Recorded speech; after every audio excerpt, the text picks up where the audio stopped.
Et si la véritable défaite d'une armée moderne ne venait plus d'une explosion, mais d'un effondrement des nerfs orchestré par des machines invisibles? Imaginez la scène. Une colonne militaire russe s'engage sur une route encaissée, l'aube filtrant à peine à travers la forêt. Les moteurs grondent, les visages sont fermés. Pour eux, c'est le début d'une journée ordinaire. Mais loin au-dessus, un orage feutré se prépare. Soudain, le radar du véhicule de tête signale des anomalies, des échos rapides, silhouettes minuscules à plus de 300 mètres d'altitude. Cette alerte traverse la radio. Quelques secondes plus tard, des drones allemands surgissent à la lisière du ciel. Ils ne tyrannaient pas. Au lieu de cela, ils plongent, virevoltent, s'élèvent, semblant défier les lois de la gravité et de la logique militaire. Les soldats retiennent leur souffle. Ils s'attendent à une frappe, mais rien ne se passe. Les drones multiplient les trajectoires imprévisibles, frôlant les véhicules, disparaissant puis réapparaissant au-dessus des arbres. Les conducteurs se crispent sur leur volant, les chefs de section échangent à voix basse. La menace n'est plus physique, elle s'insinue dans chaque esprit. Chaque minute étire la tension. La discipline est sa mise à l'épreuve. Les ordres claquent, rester groupés, surveiller chaque engin, ne pas ouvrir le feu, sans certitude. D'un coup, la guerre n'est plus une question de force ou d'armes, mais de résistance psychologique. L'ennemi mise sur l'erreur, sur la panique, sur le moindre signe de désorganisation. Céder à la peur, rompre la formation ou paniquer reviendrait à offrir sur un plateau les points faibles du convoi. Ici, la cohésion et le sang-froid sont le véritable rempart. Sous cette pression invisible, l'opération prend une toute autre dimension. C'est là, dans cette atmosphère électrique, que commence la bataille du mental. Mais comment le commandement russe va-t-il réagir à cette menace insaisissable? Le moindre faux pas peut transformer la tension en chaos absolu. Les conflits modernes se décident à la fraction de seconde et surtout dans l'esprit des combattants autant que sur le champ de bataille. Visualisez une colonne militaire progressant lentement à travers une forêt touffue d'Europe de l'Est. D'apparence banale, ce convoi de camions et de blindés transporte en réalité l'espoir logistique de toute l'armée russe sur cet axe vital. Chaque véhicule, chaque soldat incarne une pièce essentielle de cette mécanique de survie. La nouveauté ne réside plus seulement dans la force de frappe, mais dans l'arrivée discrète de drones allemands ultramodernes. Ces machines, presque invisibles, ne viennent pas pour tout détruire. Leur mission est plus subtile: observer, tester et surtout déstabiliser. Leur regard perçant cherche la moindre faille. Leur vol imprévisible déclenche une pression mentale constante, forçant les Russes à réagir dans l'urgence. Les drones surgissent par vagues, changeant soudainement d'altitude ou d'angle toutes les quelques secondes. Ils rendent chaque geste incertain, chaque décision lourde de conséquences. Le combat n'est plus une question de force brute, mais de gestion du stress, de confusion et de rapidité d'adaptation. Face à ce danger insaisissable, le commandement russe est contraint de resserrer ses rangs sans la moindre seconde d'hésitation. Les défenses anti-aériennes sont immédiatement activées, la coordination doit rester parfaite. Chacun sait qu'un moment de flottement peut tout faire basculer. À chaque manœuvre des drones, la discipline des équipages est mise à l'épreuve, la moindre faille risquant de signer l'échec de la mission. Les opérateurs allemands jouent avant tout sur la psychologie. Ils ne cherchent pas simplement à détruire, mais à pousser leurs adversaires dans leur retranchement, à épuiser mentalement les équipages, à transformer chaque mètre parcouru en défi de sang-froid. La tension est à son comble. Une seule erreur, un seul relâchement, et tout peut s'effondrer. Pour comprendre toute la portée de cette nouvelle forme de guerre, il faut remonter à d'autres conflits où la pression psychologique a été déterminante. Lors de la bataille d'Angleterre, par exemple, les bombardements incessants de la Luftwaffe visaient autant à briser le moral de la population britannique qu'à causer des dégâts matériels. Winston Churchill l'avait compris. Ce n'est pas la force, mais la résilience qui fera notre victoire. Aujourd'hui, les drones remplacent les bombardiers, mais la stratégie demeure. Dans cette ère nouvelle, négliger l'impact psychologique de la guerre, c'est risquer la défaite sans qu'un missile ait été tiré. La technologie devient une arme pour pénétrer l'esprit de l'ennemi, bien au-delà de sa simple puissance de feu. Mais la vraie épreuve commence lorsque la colonne, poussée à ses limites, doit continuer à avancer alors que chaque mètre gagné se transforme en combat pour la survie. Pourtant, malgré la pression et la peur, la discipline russe va révéler sa véritable force. Ce qui suit va montrer jusqu'où une organisation bien rodée peut tenir face à l'incertitude totale. Quand chaque battement de cœur peut faire basculer le destin, la psychologie devient l'arme invisible qui décide de tout. Sous la menace ininterrompue des drones allemands, la colonne russe s'engage dans une danse mortelle. Chaque véhicule ajuste sa trajectoire avec une précision d'orfèvre, luttant contre la peur de l'erreur fatale. La route, étroite et tortueuse, exige une vigilance absolue. La moindre hésitation peut provoquer un chaos irréversible. Les drones ennemis redoublent de ruses. Ils simulent des attaques, lancent des leurres, forcent les conducteurs à corriger leur cap à chaque seconde. Le bourdonnement métallique qui plane au-dessus d'eux s'insinue dans les esprits, rendant chaque décision plus lourde, chaque geste plus risqué. Ce n'est plus une question de puissance de feu, mais de lucidité et de sang-froid. La catastrophe n'est jamais loin.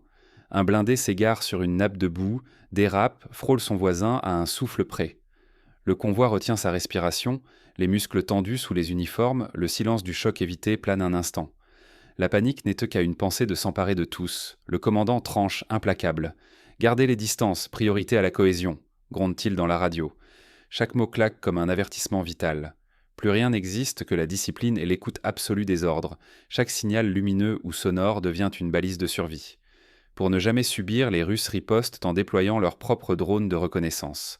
Œil électronique à l'affût, ils scrutent ciel et terrain, transmettent instantanément chaque menace potentielle. Grâce à eux, la colonne se réorganise sans cesse, traçant sa route entre embuscades et pièges. La tension est insoutenable. À chaque instant, une erreur de coordination pourrait engloutir la colonne tout entière. Les nerfs sont mis à nu, la pression psychologique écrase les plus aguerris. Pourtant, dans la tourmente, l'esprit d'équipe s'impose. La solidarité et la confiance dans le commandement deviennent l'ultime rempart contre la panique. Une simple hésitation et tout s'effondre. Mais jusqu'à présent, la cohésion tient bon. Chaque soldat s'accroche à sa mission, chaque ordre du chef est exécuté comme un réflexe vital. Le convoi avance dans la tempête, uni face à l'invisible. Or, les menaces ne se limitent tant pas aux drones. La colonne doit maintenant traverser une zone où chaque mètre peut cacher un nouveau piège, testant la résilience de chacun jusque dans ses retranchements. Pour illustrer la difficulté de la situation, rappelons-nous le débarquement de Normandie en 1944. Les Alliés avaient déployé de faux parachutistes en caoutchouc pour semer la confusion dans les lignes allemandes. Cette diversion purement psychologique avait désorganisé les défenses pendant des heures précieuses. Aujourd'hui, les drones allemands jouent ce même rôle, multipliant les fausses alertes, les attaques simulées pour user les nerfs ennemis. Et si les machines apprenaient non seulement plus vite, mais aussi plus vicieusement que les hommes ? Cette question obsédante plane alors que la colonne blindée russe fait face à une nouvelle salve d'attaques, plus imprévisible que jamais. Les drones allemands, nourris par des algorithmes d'analyse, plongent en essaim sur les véhicules, accélérant, changeant de cap, anticipant presque les réactions humaines. Minute après minute, l'intensité monte. Les opérateurs allemands scrutent chaque adaptation russe.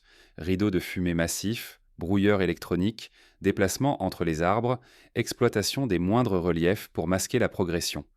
Mais l'algorithme adverse s'ajuste avec une fluidité inhumaine. Chaque fois que les Russes innovent, les drones répliquent, testant de nouveaux angles, contournant les contre-mesures, traquant la moindre brèche. La colonne progresse lentement. Chaque mètre vers le pont étroit se gagne sous la menace constante. Les drones, minuscules et presque invisibles, émergent soudain au-dessus de la rivière. L'attaque en essaim frappe la tête et la queue du convoi, cherchant à semer la panique, à désorganiser les défenses. Face à ce chaos, les officiers russes déclenchent une riposte parfaitement coordonnée.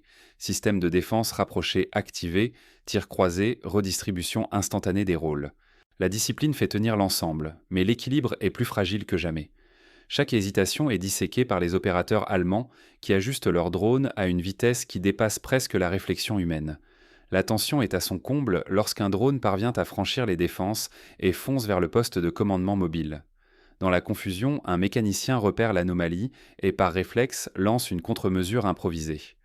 D'un souffle, il détourne l'attaque fatale. Le convoi, à 2 doigts de l'anéantissement, réussit à franchir le pont. La réputation du commandement russe, la survie du groupe et la stabilité mentale des soldats n'ont jamais été aussi précaires. Les rapports s'accumulent, la moindre erreur pèse lourd, mais la cohésion tient de justesse. Pourtant, le répit n'est que temporaire. Les opérateurs russes savent que l'ennemi apprendra de cet échec et la prochaine vague sera encore plus redoutable. Ce n'est jamais la machine la plus sophistiquée qui triomphe, mais bien l'organisation la plus souple.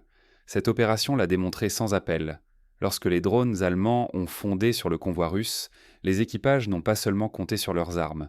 Ils ont exploité chaque détail du terrain. Une colline servait de rempart, un vallon devenait tunnel d'ombre, les bois masquaient les silhouettes.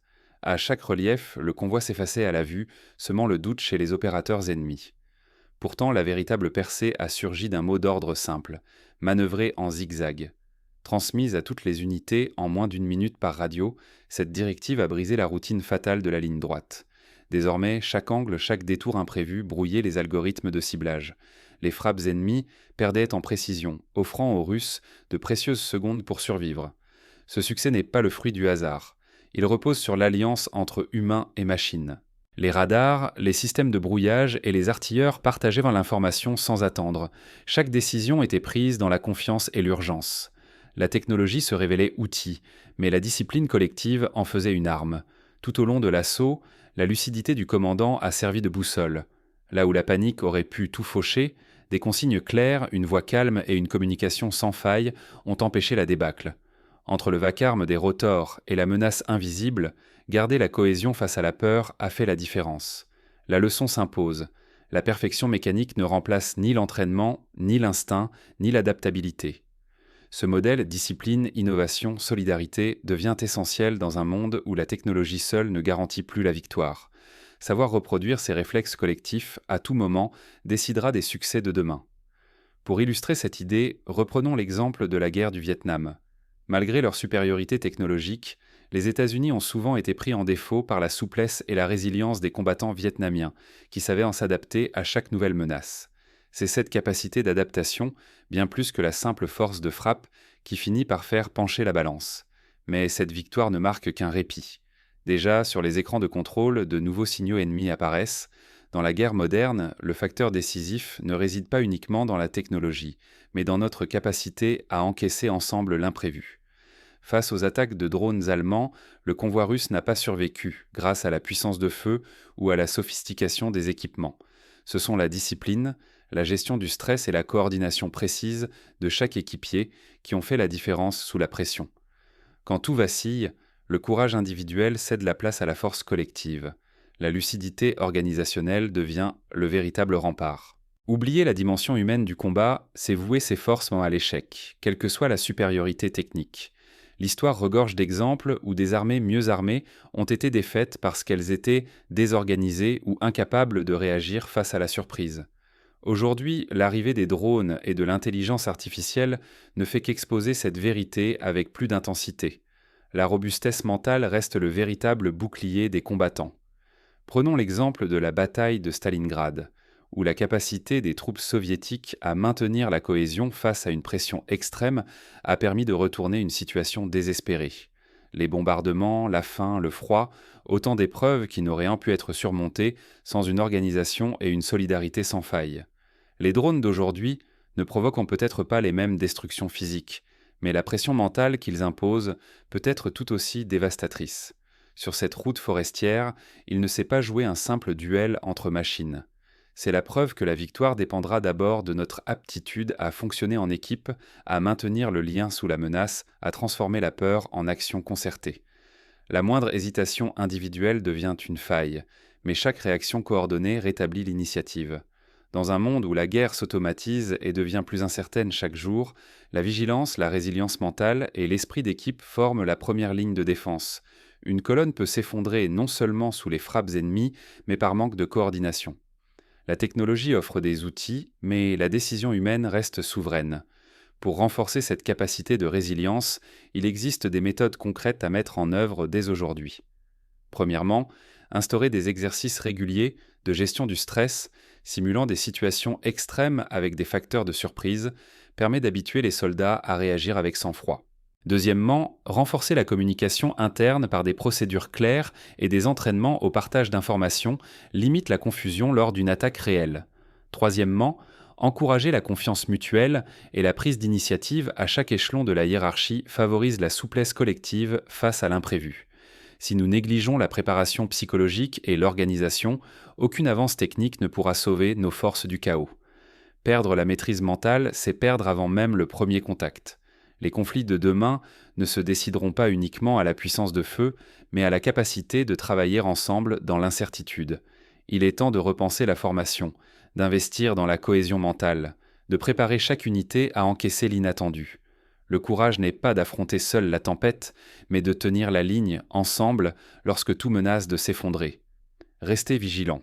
Demandez-vous, dans votre propre équipe, êtes-vous prêt à résister à la pression, à agir avec discipline et sang-froid quand la technologie montre ses limites? Car demain, c'est cette union, et elle seule, qui décidera du sort de chaque opération. En conclusion, la guerre moderne ne sera pas remportée par celui qui possède la machine la plus avancée, mais par celui qui saura le mieux s'organiser, s'adapter et tenir ensemble sous la menace. L'histoire, tout comme l'actualité, nous montre que la véritable victoire se joue d'abord dans l'esprit, et seulement ensuite sur le terrain. À chaque génération de combattants de relever ce défi avec courage, intelligence et solidarité.